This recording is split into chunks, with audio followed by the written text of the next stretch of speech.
Hello, and welcome to Fall Through, your source for deep conversations about technology, software, and computing.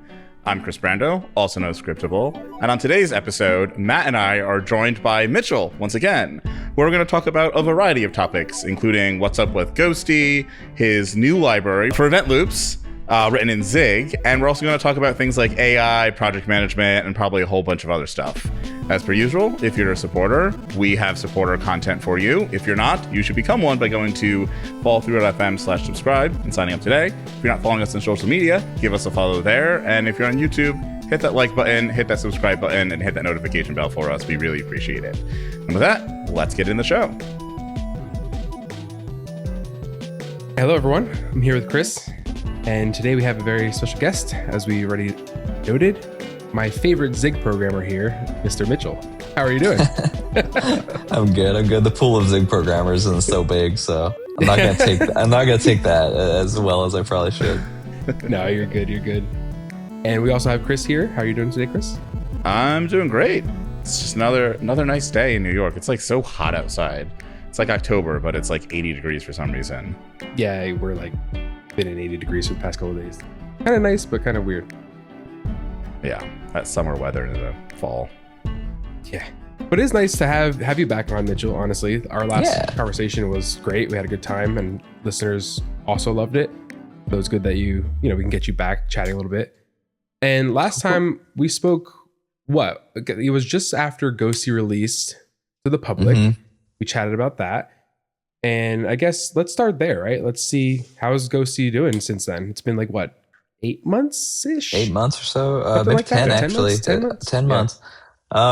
Yeah, I mean, I think the quick of it is that it's doing great. I mean, I'm really clear that I don't like need Ghostty to succeed or anything. Like, I'm not pushing it super hard, but I love it. Other people seem to love it. And I think that shared passion is forming a larger community than I expected.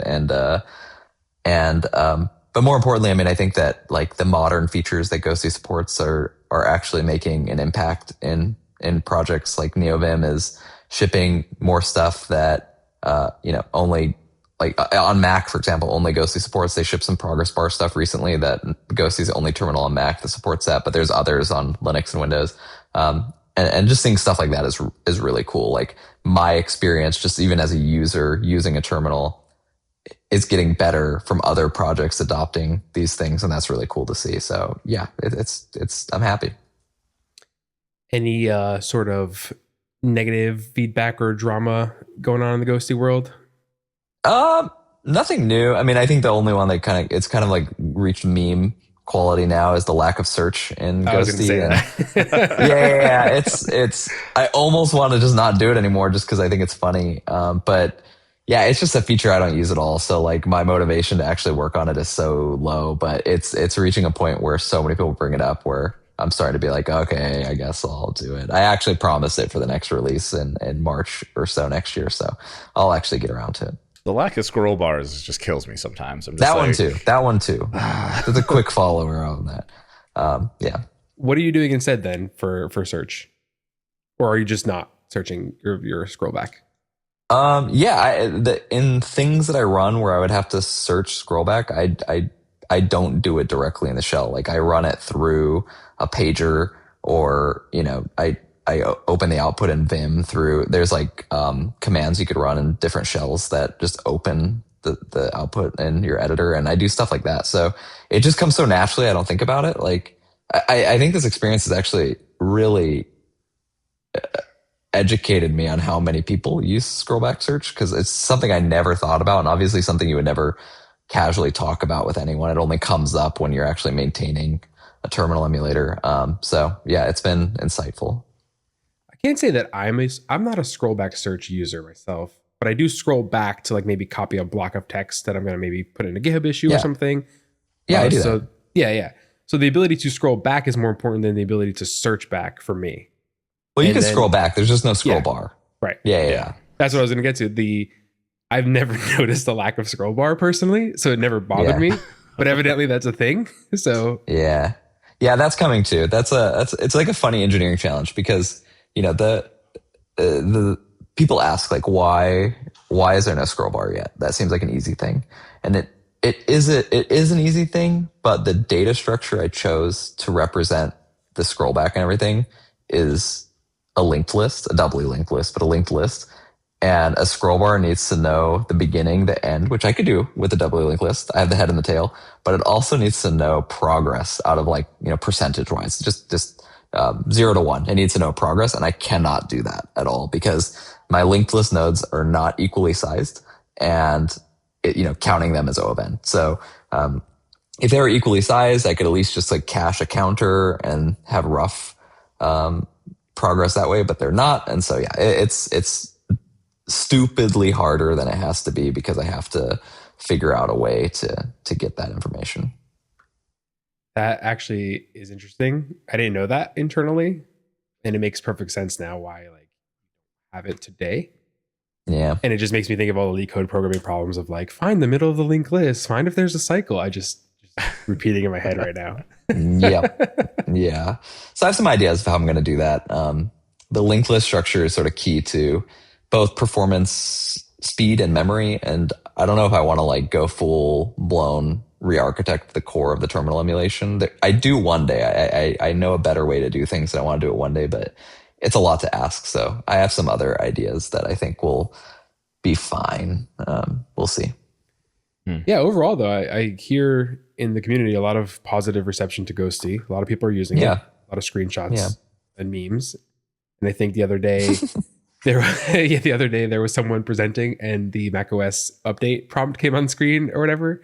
And they pinged you on that, which is totally not a Ghostty thing. It's an Apple thing, but it was just really funny. Like how and it's so Ghostty coincidental. entered. I mean, like in Ghosty's entire history, we've had like, I don't even know off the top of my head, but probably like 7 releases in 10 months, and the update mechanism is pull, not push. Like I push the update, but it's up the desktop apps choose when they check for the update. Like they're not like opening a socket and I'm like pushing these dialogues up. And so total coincidence that it popped up on a big presentation, but I got a lot of mentions like, have you seen that, by like 1,000 people.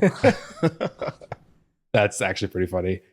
I'm curious though, since you're making a terminal, you have no like, you're not concerned with making money off of this, right? It's well funded from you. It's like it's there, it's out there.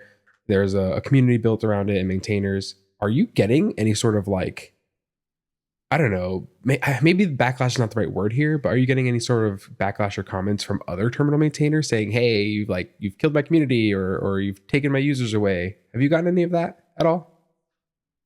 No, not really. Okay. I'll be honest, I don't really talk to any of the other terminal maintainers. I just haven't. There's no reason for that. I just haven't.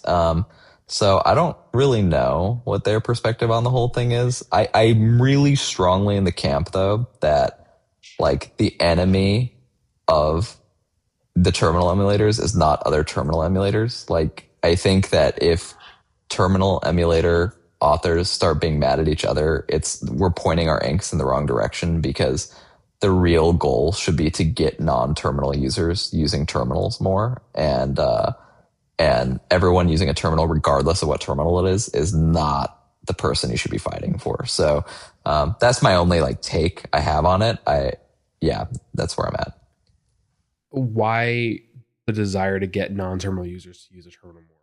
Like why do you believe that is a I don't think that I want to be clear that I don't think that goes to like everybody. Like I don't need everybody to use a terminal. I don't have this like world domination thing. I just think more people should. And and it's because I think that there are a lot of workloads that work really well in the terminal, and they'll only work better in the terminal as terminals can do more. Like the really simple thing I brought up earlier, like progress bars. Just like little things that I think as terminals gain capability, that's going to get better and better.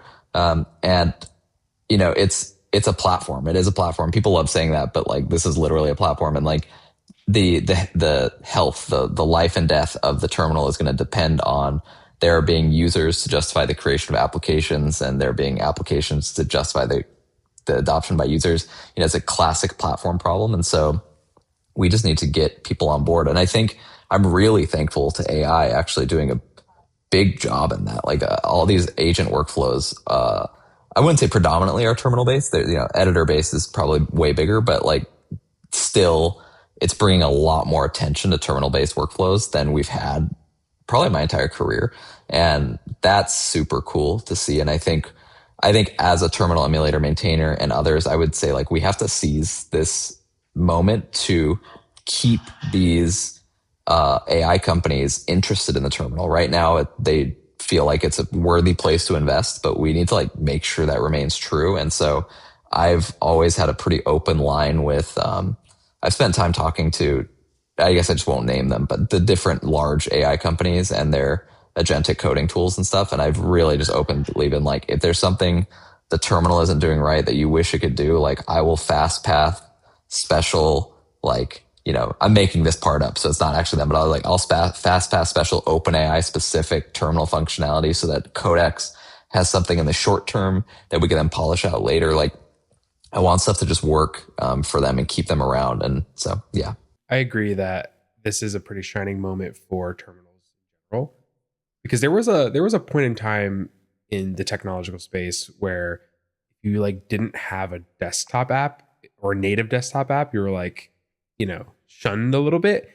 And now it seems like people have foregone that a little bit back to more of a terminal experience. And I love that, right? Claude Code, Codex, AMP, Open Code, whatever, all of the AI coding tools out there.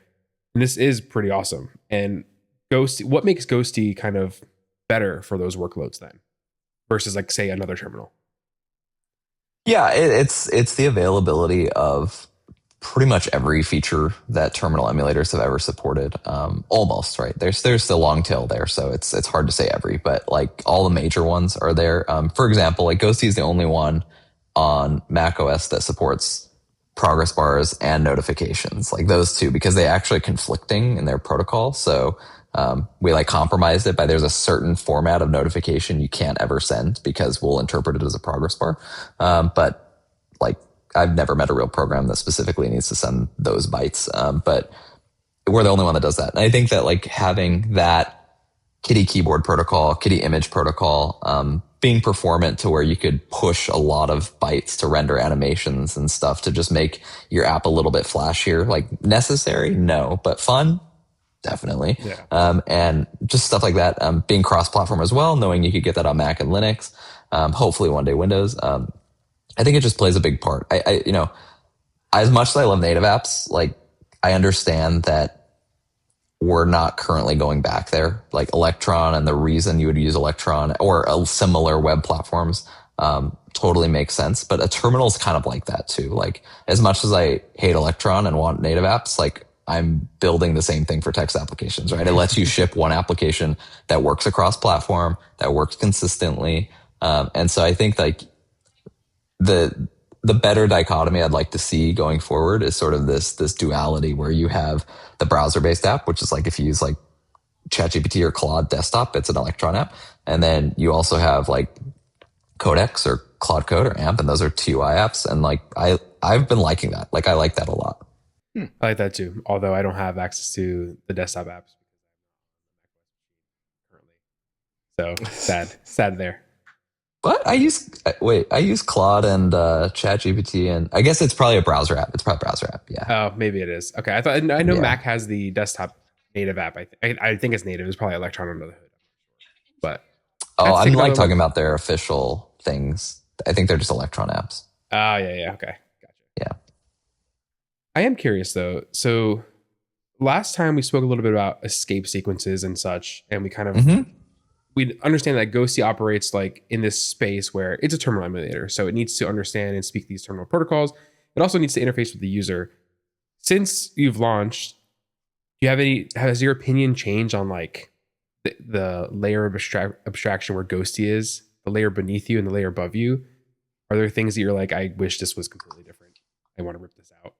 Yeah, like all of it. So I would say my opinion hasn't changed on that. Okay. I think I brought that in last time, and I still think long term, we need to reassess all of it. I think we need to like. I think I probably said this last time, but like we need to stop terminal emulating. We need to move on to non-emulation. We need to move on to doing things that are modern and new and innovative. And it's messy out there. Is that where libghosty comes in? Not in the short term. So I'll just say no, I guess. And I was afraid to say that. I thought about it. I paused a little bit because I don't want that to seem like there's some like evil master plan. Right. I would just say I haven't really thought about it yet. I think my short-term goals really are the most important thing to me is to get as much parity in functionality and behavior of terminals everywhere. And libghosty is my approach to that, where if more places where, because terminal emulators live in editors, they live in browsers, every time you push to any sort of platform as a service, the like build logs that you show is a very minimal terminal emulator, like they're all over the place. And most of the places they live, it is like a, not even a secondary thought. It's like a, way down the list of priorities. Right. And if I could get something like libghosty to power those instead, we're going to have such a richer, more capable, more correct ecosystem of terminal emulation out there that's just going to like quietly make everyone's experience a little bit better. Like I'm sure we've all pushed some like Docker build to a platform as a service, and like the output in the logs gets like all wonky and like the new lines are all over the place and like colors are weird or something. And like that could all go away. Colors are just showing like native escape sequence and not color at all. Correct. Yeah. You start seeing forward slash backslash, whatever. I always mix up the directions, but you start seeing weird stuff and you're like, what am I reading? That could all be a totally solved problem. And that's what I'm really focusing on. I don't realistically think like the major terminal emulators, like I don't think like Alacrity or Kitty or iTerm or anything will re-platform onto libghosty. That'd be cool if we centralize some work. I don't think it's practical or pragmatic that'll happen. Again, I'm really focused on the bigger picture here of all the other usage. And yeah, I would like to see a day where like popular editors re-platform onto libghosty instead. I know. Yeah. I've struggled when I used to use like a GUI editor. I've struggled, and I have colleagues and friends struggle with the built-in terminal emulator being like, maybe it's Alacrity, maybe it's something else, and then colors are rendering weird. They have to know to like set an environment variable or whatever, and you just expect, you open up your editor, you hit your command backtick or whatever or control backtick to open up a terminal. You expect it to just kind of look like your other terminal work. Yeah, you don't think about it. Yeah. Exactly. So I'd like to see a future where they get replatformed onto libghosty. Yeah. I think like I called these folks out, but this is true across all editors. So I'm not like particularly trying to like say they're worse than others, but I think a place where we can make a big difference is the JetBrains ecosystem. JetBrains has like a huge amount of users. They maintain a terminal in Java called JediTerm, like they did it themselves. And it's in all their products, and it has a ton of compatibility issues, which again, not unique. Like everybody who builds their own terminal emulator, it's taken me years of concerted effort to continue to stamp these out of my own terminal emulator. And I think that's like a really promising place where we can make an impact. I haven't talked to anyone from JetBrains yet, but I keep bringing it up because if they want to reach out to me, like it'd be sweet. Yeah. When I see them at the next conference I go to, I'll just, slide them a little note. Yeah. Reach out to Mitchell. Yeah. I'm curious though. So libghosty, everything ghosty related, written in Zig, and probably some C down there, if I understand correctly. Yeah. In some areas. For sure. Does that tie, if I wanted to replatform onto libghosty today for my application, does that tie me to Zig, or like how am I interrupting with this then? Not at all. Not at all. So we do expose a full Zig module. So if you're a Zig user, you get a ton of benefits, and it's sweet. But no, a part of the effort is to expose a full C library, C compatible library. So it's written in Zig, but at the end of the day, you're going to get a shared object, an archive file, a DLL, whatever, and it's just going to like feel like anything else that was written in C. And that's just like to me, that's like a great lowest common denominator, because every language, Rust, Java, TypeScript, Ruby, whatever, like can write native extensions that connect to C, and there's a ecosystem of doing that, and that's not weird. So I think it's going to be a great unifier to make this really portable.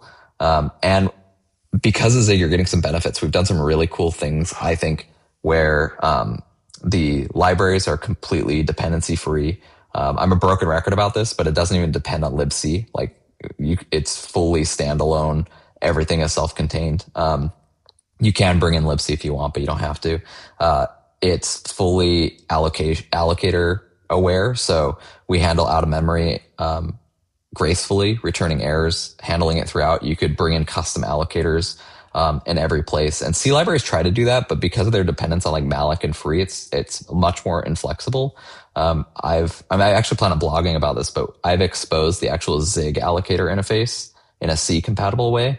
It's a lot more complicated than simply providing malloc and free, but it's like a really proven interface that's been able to support stack allocators, arena allocators, fallback allocators, the C ones. Like it's proven itself as a working interface. And so I've just, instead of trying to invent my own there, I expose that directly. And I think it's going to be super cool. So if you have libc, for example, and you don't provide one, we will use malloc and free. That'll let you bring in, me malloc or some other allocator. If you don't have libc linked, we use the Zig production allocator by default, which just gets linked in. I think it's super cool. I think it's going to be one of the first larger C libraries written in Zig. And I think it'll start showcasing a new angle that Zig could be really, really good. Does this also change if I wanted to, say, have that terminal in my browser? Like how would could I replatform onto libghosty from there too? Am I still stuck with C, or am I changing? Yeah, I haven't fully so right now libghosty cross compiles for Mac, Linux, and Windows, and BSD, FreeBSD specifically. And we've tested that in CI. We haven't tested it in practice, but we tested in CI. And one of the things, if we use LLVM as the backend, one of the things we could do, since we don't depend on libc, is we could emit a freestanding WASM module. There's some complexity there around how memory works and how that interface works, and you still have to write like bindings in JavaScript or TypeScript to actually like speak the low level module calls into the WASM module. And that's where I just haven't done anything. But actually, I should, maybe after this, I should just try to see if we could at least compile the module. I bet you it's just going to work right now. So the question after that is just somebody out there. If someone wants to help, please join the Discord. But somebody out there has to just write the bindings to make it work. But I suspect it's going to be super fast and super good in the browser. And that's like it's a goal of mine to support the browser. It's actually pretty awesome. I'm excited for the future of Ghosty and libghosty. I mean, obviously I use Ghosty as my terminal emulator today, and I have no plans myself to embed a terminal somewhere and platform on top of libghosty. But I can just see all the places where it would be beneficial and places where I've run into issues, and I'm like, what are you doing? Yeah. And I would love to see that. So I'm super optimistic. I mean, it's the future I always wanted. So yeah, I just hope I hope the big question is always like, will people come along for the ride? And I'm kind of optimistic about it. And like libghosty, even if it doesn't get ecosystem adoption, which I think is unlikely, like even like NeoVim maintainers are looking really hard at using libghosty for their built-in terminal, and I think we'll get there. There's not like confirmation because we're not fully compatible yet, but like they're in the Discord, they're helping me design the API. Like I think we're going to get there. That'll be a huge adoption. But even besides that, like there's roadmap items for Ghosty that hard depend on libghosty. So for example, I want to build a headless Ghosty server that is just libghosty, but no GUI elements that you could then connect to. Like this is kind of coming back to my infrastructure roots. Like the dream that I have is actually you have this super, super lightweight, very reliable little server component that gets embedded or deployed with every like Kubernetes pod. And at any moment you could have this session that you could connect to and like multiplayer play with like splits and tabs and all this stuff to any Kubernetes pod. Like I'm just imagining like back when I did infrastructure being like, I know you could like kube CTL, like just like connect and get a prompt. Like I know that, but like what I always wanted to be able to do is like kind of more screen tmux style where it's like, hey, I'm in this pod, I'm working on stuff and debugging and stuff. Can you join in and watch my session? Or like I'm heading out, can you attach and carry on for me? And like you have your native thing, not in a browser, where you just connect and it's a native window, native scroll back, native scroll bars eventually. And you just are like in the pod, right? And like, I think that's going to be super cool. We're going to have some local windows. You're going to have some server windows. You're going to connect to your coworkers, like your pairing. You're going to just like connect directly to your coworker's laptop and watch their session. Like that's sort of the vision that I want to achieve. And it hard depends on libghosty existing. So I'm also doing some self-serving stuff. That makes sense. That it's interesting that you mentioned the sharing aspect, because one of the things I like about, and we'll get into this a little bit later, so I don't want to like dive into this super deep right now, is the AI agents have this like thread sharing model where you can interact with an AI agent and then share the thread. I think that sort of multiplayer sharing aspect is super powerful, and it would be nice. Like even my infrastructure roots, I would have loved to be like, hey, it's late Eastern time. I've been hacking at this problem. Here's my terminal session. Can you on the West Coast take over this, connect to the session? That'd be great. Yep. And then I also see applications of like Selenium, but for the terminal in a way, right? Where you can have sort of terminal based testing and you can automate that. There's a lot of cool applications here. I'm excited to see. Yeah, like libghosty is directly gonna translate into the plan is to build fuzzers around. Yeah. We fuzz ghosty, but the plan is what we really want to fuzz is like libghosty.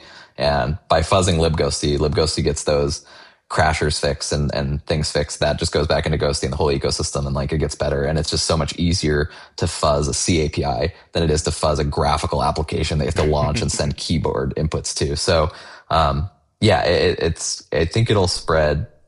The idea will hopefully spread like far and wide. It could have a pretty large impact. And the audacious thing, all this is like years of work, but the audacious thing is like, is there a future where like people have been trying this forever, but is there a future where you could actually dump SSH? Because SSH is a big limiter to fixing PTYs, because you want to get rid of that low level, how terminals talk that I've talked on our last podcast. You want to get rid of that, but you can't get rid of that because that's what SSH speaks. And so people have tried to do it locally, and you create these cool experiences, but that doesn't work with SSH. And then everything breaks down because a lot of terminal users have to SSH. Like it's a key workflow. Can you get to this point where you got rid of SSH because it's just ghosty talking to ghosty servers, and it is just a terminal underneath, but you don't have to go through the SSH layer. You're just connecting directly to, some host, and you can still create new tabs and new splits and new sessions, right? But it's all part of the shared instance. That'll probably make a lot of people mad, like even just thinking about that. And there's a lot of concerns and security there, but like this is just pie in the sky long stuff, and it's fun to think about. I made this cheeky response, which someone was talking about libghosty, and someone tweeted at me, "Oh, now it's ghosty to SSH to tmux to OpenTUI to ghosty on the other side." And I made this cheeky response to like, in 5 years, it's going to be ghosty to ghosty to ghosty to OpenTUI to ghosty. And like, that's like the future that's possible here. Wow. I'm just thinking about like how that would work. That would be a lot to support. Honestly, there's a lot of things to take on there, especially at that like over the network terminal to terminal connection layer that is predominantly like SSH is kind of the thing there. I can see a good future here if like this can be built and also just proven, right? And it is going to make a lot of people mad. People just get mad. Even if it doesn't work, it doesn't work, like it could be a proof of concept. Like I think Mosh did a really good job. Like Mosh is super good. It never reached like SSH replacement scale, but it proved that we could do something better. And we could do something fairly compatible as well in that case. But like at worst, I hope that Ghosty could at least show people that like, hey, this was kind of interesting. Yeah. I wish more people would approach things with that mindset. Hey, we're no longer bound by the limitations of the past. Like we have different technology today, or like those standards or protocols aren't in use anymore. There's no need to carry them forward to the future. I wish more people would approach things like that and just kind of free themselves from some of the burden of the past and move forward. I get it. I get why people. There's a lot of get off my lawn mentalities, and it's yeah. There's technologists are very, very interesting breeds of people. Honestly. Yes. I feel like that's what we talked about in the last. Just leave it at that. I feel like the last episode was all about how technologists are very interesting breeds of people. So yeah. I don't want to get any of us in trouble here, because there's maybe if we were off the record and somewhere else, maybe we can chat a little bit more about that. But fun people for sure. What keeps you going then? Like why do you still care about Ghosty? Why are you still working on it? Like what's driving you? I mean, you don't need to do this. And I know I asked this last time maybe It even the sounds same familiar. question, but 10 months later Well, now it's out there. Why do this? You know? Yeah. Yeah. I mean, I don't know how I responded last time. So if this is identical, I'm sorry. But I think that on some level, it's just purely fun. There's a lot of cool technical challenges. It's fun to be able to context switch from, oh, I want to work on low level, like assembly level SIMD type stuff to terminal emulation parsers to graphics programming. Like there's just such a wide variety of stuff I could work on here that's super fun and intellectually stimulating. But I also think like I said, I think terminals, even though they seem done and they seem in some regards, honestly, like irrelevant, they're still used so many places that I just feel like this is also doing some level of social good in a just like fundamental infrastructure kind of sense. Like I think in a way that you could only do without the pressure or burden of having to turn a profit. Like this is terminals in that layer are sort of like just fundamental infrastructure that nobody monetizes and you don't want to, and you just want to kind of like, be the water that like lifts up all the boats. And there's I'm not trying to overstate how important terminals are, but I think in a small sphere of influence, that's true. So I get a lot of satisfaction out of that. And I think like, it's not my intention at all for me to build a business out of this, but I think that if you prove out terminals and you build this ecosystem, there might be commercial opportunities for others, like not for Ghosty. I'm not saying directly for Ghosty, but for like people to actually build businesses like a POS around system, terminal like a restaurant system.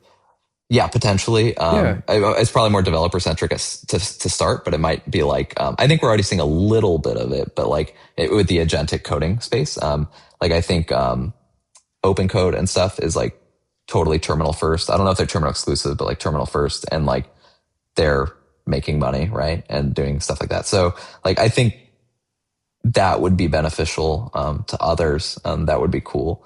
And yeah, there's other stuff, but I mean, there's a lot to keep me going, and I'm happy with what I sort of settled on here. I think it's a good balance of innovation and social good. Nice. That's important, and something that you're right. If there was pressure to turn a profit or to have some product, Yeah. you likely wouldn't be able to do the work that you're doing, or anyone, right? You wouldn't be able to spend that time. No, you'd have to like return money to investors somehow, and they'd always have that nagging in the back of your head, and Totally. that I just need. My motivation is building the right next thing, and that doesn't really yet at all translate to any sort of viable business plan. And like I said, that's not the intention anyway. But yeah, and I will say I do get some flack on this actually, because it could range, but I think the most common flack I get on this is usually like, if you have the means to do something like this, you should be focusing your time on like whatever, like name a cause, like some other like actual social cause. Right. And I just want to address that, because it's like, my reaction to that is usually like, I want to code anyway. So I spend probably on average like 20 hours a week on Ghosty. Like that's about it. And so that's all I'm doing. The rest of the time, like, yeah, I'm with my family, but I'm also doing quite a lot of non-technical philanthropy. So, yeah, don't think this is like my one checkbox and I'm not doing anything else. This is just, yeah, one aspect of how I spend my time. It's okay. I was not judging you for that. I That's think more for other people no, I know. that are like ready to raise some pitchforks about that. Like, it's just funny. It's funny to think that there's so many people that like look at my like X or Twitter and like think by just reading that they know who I am as an entire person. And I'm like, wow, like I use X for a very small slice of mostly technical aspects of my life. So yeah, it's only a component piece. I know we've hung out in person, so you know a lot more. Yeah. But yeah. No, it's kind of annoying. I mean, Kris and I just spoke about the recent leadership drama across Ruby and Rust and Nix and everything. Just the leadership and the governance drama that we spoke about last episode. And people keep trying to drag me into that too. Yeah, exactly. I want to shift gears a little bit then and talk about another library that maybe people are not familiar with. They're familiar with Ghosty, maybe even libghosty, but a lot of people aren't familiar with libxev. And can you maybe introduce that and tell the listener like what exactly that is and why it exists? Yeah, libxev is an event loop library, and that might mean nothing to people. So, like the comparisons, the alternates would be, man, I forget what they're called now, but it would be like libev without the X. There's what's the node one? Oh, IO. UV? Yeah, libuv. Yeah, libuv, right? libuv. There's some others, but the core idea is that you're trying to manage an event loop, and that's basically like a single threaded thing where you want to kick off timers and IO, like network writes, disk writes, reads. What else are you trying to do there? Process watching, launching, reading their input output, stuff like that. And you just want to do that in a very performant way where you can do multiple on a single thread and it calls back into your system when it's ready to do those things. And libxev was originally in Ghostty, and we extracted it out into a standalone library before the 1.0, but it was born out of Ghostty. And why does Ghostty need such a library? If it's just a terminal application, right? What is it? What does it need an event loop for? Yeah, we use it for different reasons in like web server, for example. Like web servers use them for some pretty obvious reasons. We use them for different reasons. Basically, each Ghostty is multi-threaded. Per terminal we run an IO thread, which is where like all the input output with the actual like PTY is happening. We run an IO thread. We run a renderer thread that's talking to the GPU, and we run a main GUI thread. Like a lot of both macOS and Linux still have a pretty blessed concept of a main thread where all the like keyboard events and mouse and other stuff has to go through. So we have the main thread and then 2 threads per terminal. So if you have 5 tabs, then you have 11 threads total in the Ghostty app. And each thread, besides the main thread, each thread has its own event loop. And it's because in the PTY case, we have to do actual IO. We actually have to read and write to this event loop, to the PTY. And then on the renderer thread, we have mostly a ton of timers. And then the other thing event loops are good for are like basically wake up notifications. So if you want the thread to go to sleep and consume 0 CPU, but you want somebody else to be like, hey, wake up, there's work to do now. Like you fill a queue of work. How does it know that the queue is not empty? Different operating systems have different mechanisms, and libxev abstracts it, but it's our mechanism to say, hey, it's like for the render, for example, it's our mechanism to say, hey, you got to render a frame now. Things changed, like draw something new.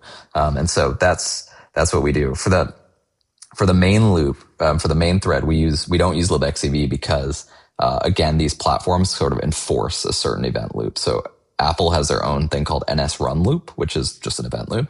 And on Linux, we use GTK, and GTK has their own G loop, which does things like this. Yeah. That I didn't know, actually. That's very interesting to see. So the main thread is running an OS specific loop. Then it's going to call libxev for the 2 Other threads that threads. run. Yeah. And that loop or that event loop is OS agnostic, or we abstract it. So, underlying event loop APIs are very OS specific. So underlying all this, we have some really specific system calls, but we just abstract above it. And the reason you kind of want to do that is obviously you want the abstraction so you could just compile this cross-platform stuff. But the OS specific event loops are actually pretty feature rich and pretty heavy because of that. And so you actually get significant performance improvements by running your own loop. And my recommendation actually is if somebody is single platform and is doing some really specific workloads, like if you're only reading and writing to disk and doing a timer, for example, and you're only on Linux, then I would write your own event loop. Like this stuff isn't that complicated. The benefit of libxev, libuv, all these stuff is more the abstraction rather than anything else. So yeah. So as I understand it, each OS provides its primitives for this event driven architecture. ePoll, KQ, IOU ring, right? They have these different ways of interacting. That's right. Now, generally that doesn't leak. I'm going to air quote that generally it doesn't leak up to the user, and they're not aware of what that is. Yeah. But totally. in Ghosty's case, there was an issue that came up to the user. I remember, Yes. Linux using ePol, I think, or Linux using IOU. No, Linux using IOU ring would have a performance issue, right? Can you refresh my memory on that? That's what people thought. So this goes back to actually, you could find like Linux kernel mailing list arguments about whether this is a bug or a feature. Like the kernel devs themselves don't know. Basically, the way there's a feature of of Linux, a telemetry feature called IO wait. I think like a lot of infrastructure engineers would be really comfortable with this because it's generally how you address like database issues. Disk slowness. And that's what it's meant to do. In my opinion, it's meant to give you insight on how many applications are stalled on actually waiting for bytes to come that are ready to come. That's what I'm looking for.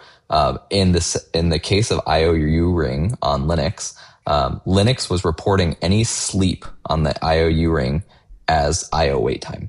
So even if you set a timer for don't wake up for 5 seconds from now, the way you then wait on that is the thread goes into a blocking read on an IOU ring file descriptor, and it just doesn't return for 5 seconds.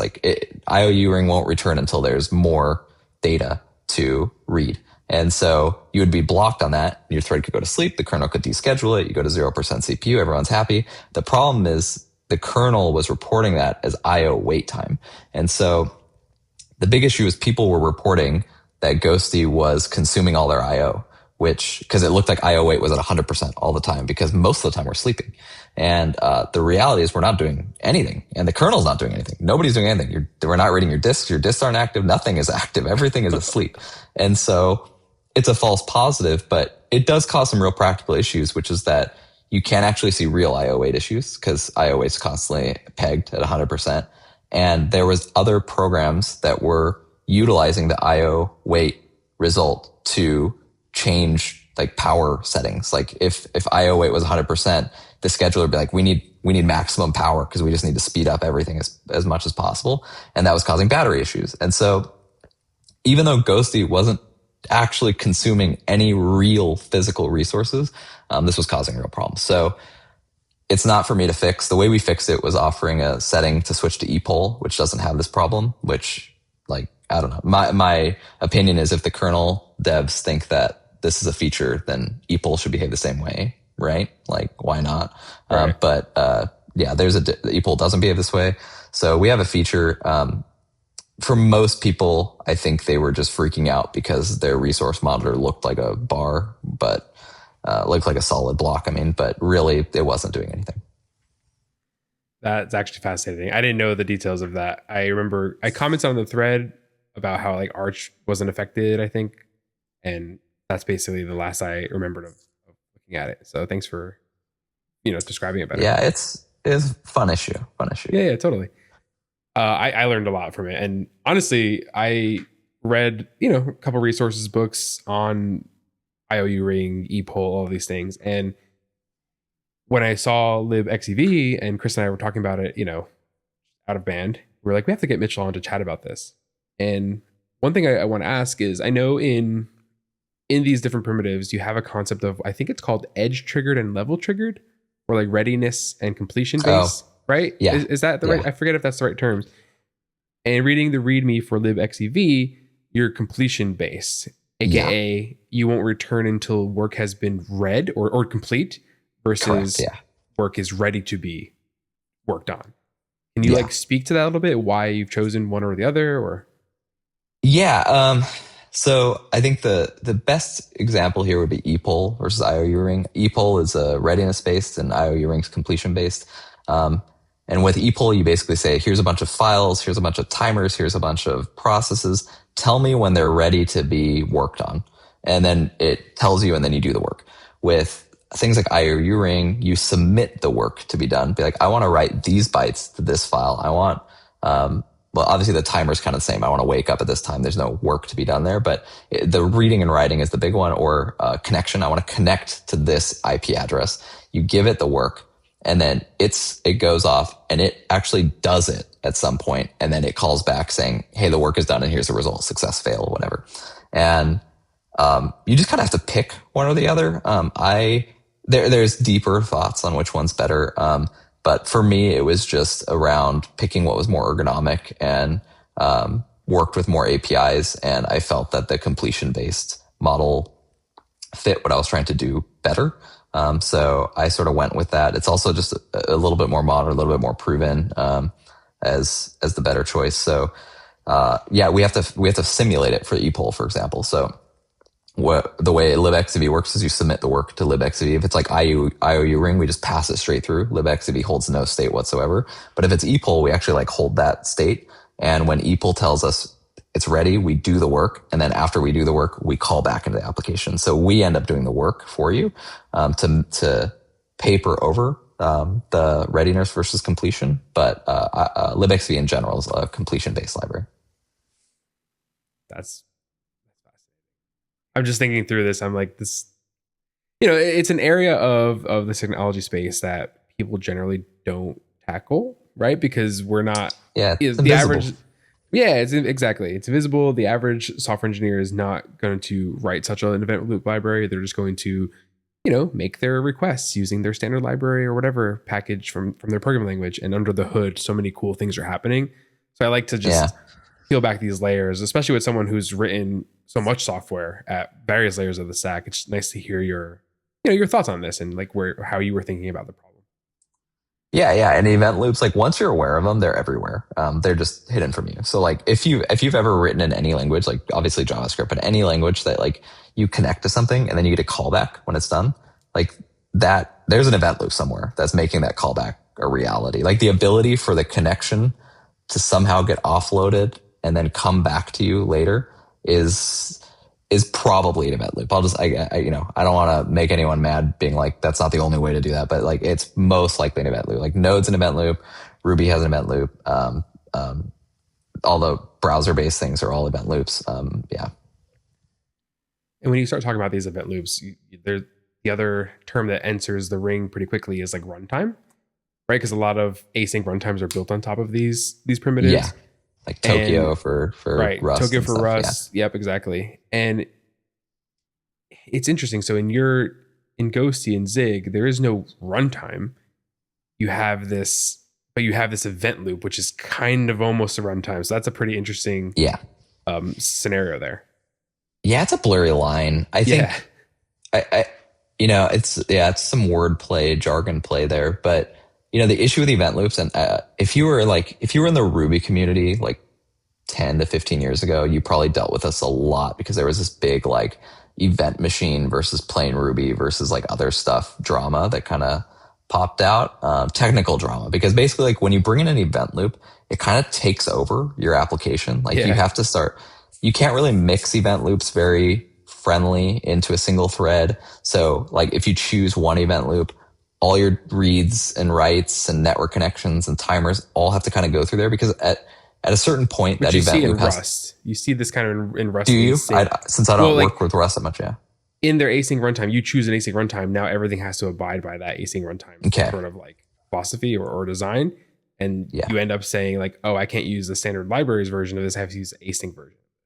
And like that, it bleeds a little bit, into different areas, which is a design choice by them. So like, it's pretty fine.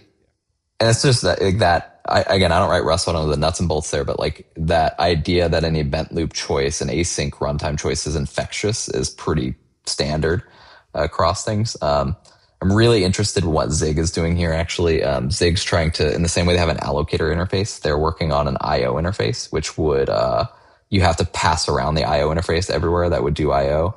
But it would like libxev could implement the IO interface, and it would actually let you choose your event loop through that rather than anything else. So it would be infectious, but since everything is the same interface, like everything should be able to work.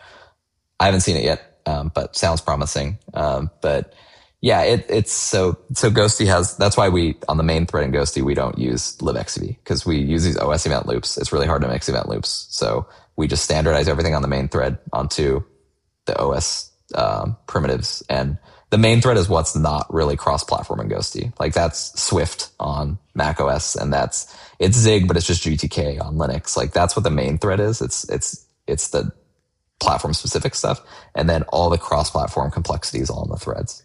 And you're not getting a runtime cost to that main thread then, right? Because I'm assuming that Zig is only compiling what's necessary for the platform then.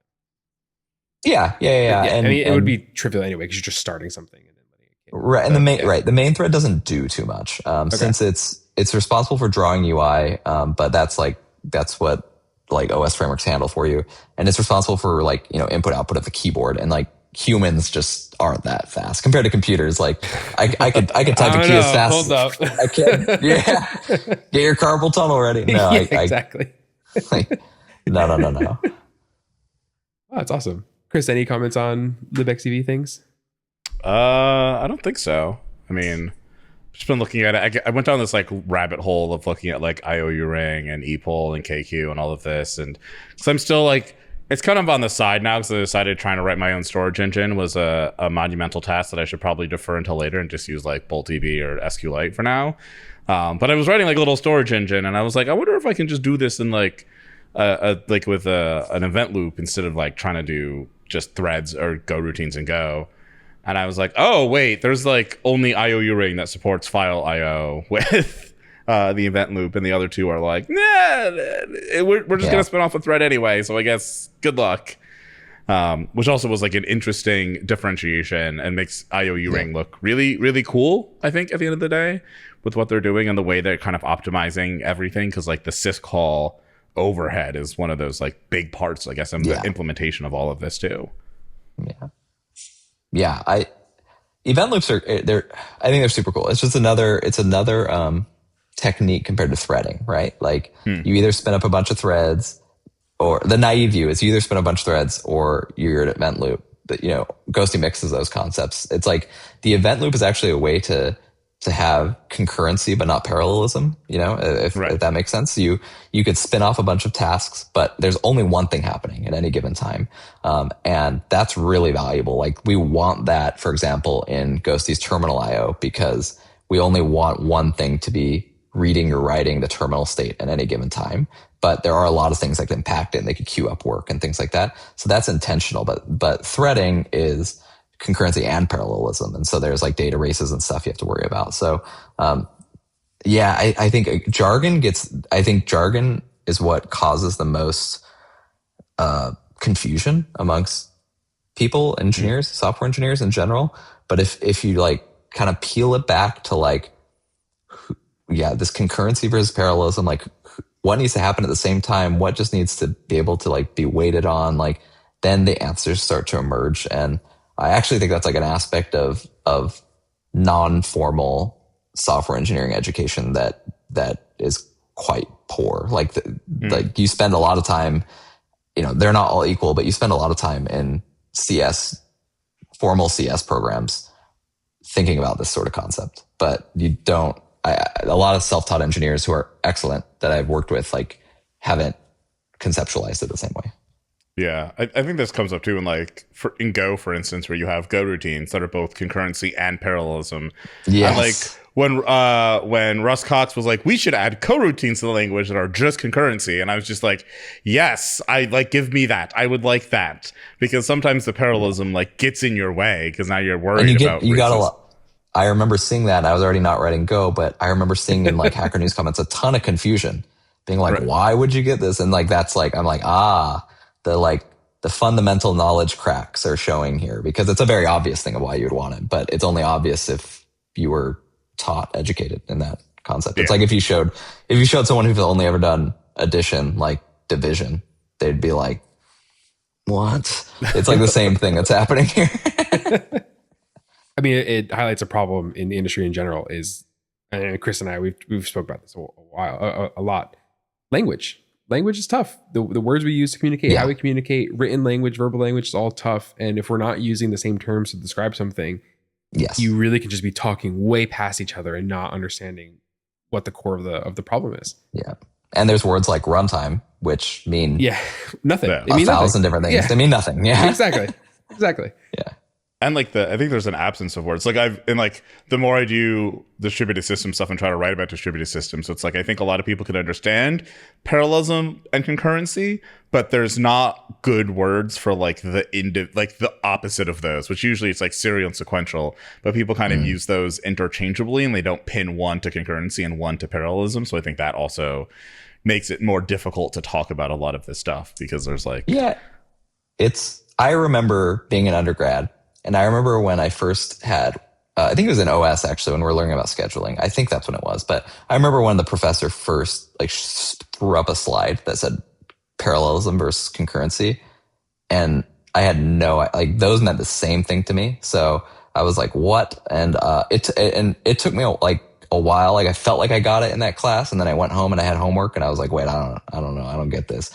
And it just took me a long time. And it's one of those things where eventually it's so automatic the opposite way. It's so automatic that I know exactly what you're talking about when you use those two words as separate concepts. But yeah, there's like a lot of that I think is like the stabilization is lacking across communities and languages and so on. Yeah. Speaking of communities and languages, the next thing I want to talk about, this is a little bit of a fun one. You recently, I guess now, maybe months ago, I don't remember, but you made a statement, or I don't know if it was a statement or so much as documentation, where you said, hey, anyone who's using AI in Ghostty and contributing to Ghostty, you need to disclose this in your pull requests, in possibly your issues, or just in general. If you're writing code with AI, you need to disclose that you're using it. And if possible.